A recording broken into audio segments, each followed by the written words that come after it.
La semaine dernière, je vous ai parlé de motivation et de réussite. Aujourd'hui, on va aborder un sujet complètement différent et qui me passionne, la paralysie du sommeil.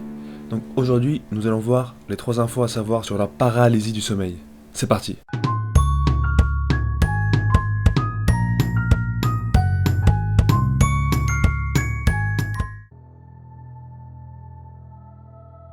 La paralysie du sommeil, c'est en fait une paralysie.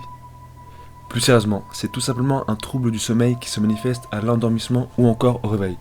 Ça arrive plus souvent au réveil en fait. En gros, on n'est plus capable de bouger, de parler, on se sent mal. On ressent une présence étrange accompagnée d'hallucinations. C'est un état qui est entre la veille et le sommeil. Cette paralysie a une durée variable, allant de quelques secondes à plusieurs minutes. Vous commencez à avoir peur, hein. C'est assez fréquent car ça arrive à 20% voire 30% dans la population. Et j'en fais partie. Je vous parlerai de mon expérience plus tard. Bref, c'est une sensation d'épouvante et de terreur.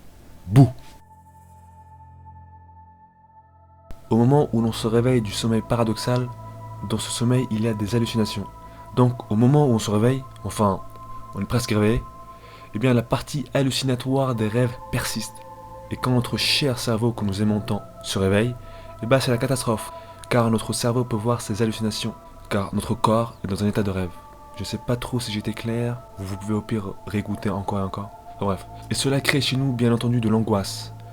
On se demande ce qu'on fait ici et comment en sortir. Et le fait de se demander justement ça va accroître l'angoisse et la peur. Il y a plusieurs types d'hallucinations, comme par exemple sonore, visuel, bien entendu, et kinesthésique, c'est-à-dire une sensation de flottement ou expérience hors du corps. C'est la partie la plus effrayante je crois. C'est lorsqu'on ressent une présence malveillante, qui nous observe, ou qu'on la ressent. Ça fait vraiment flipper.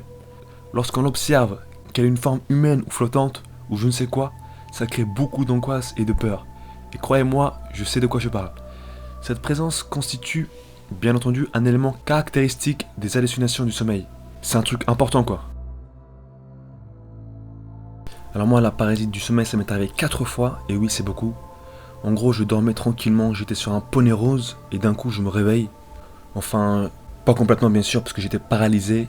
Je sentais des craquements, c'était vraiment étrange. J'avais beaucoup d'hallucinations, je pouvais voir des choses bouger, une présence bizarre qui bougeait autour de moi. Ça faisait vraiment peur. Et un jour, j'ai eu aussi donc une hallucination kinesthésique, c'est-à-dire que je flottais, mon corps flottait partout, avec toujours des craquements et des sons vraiment flippants.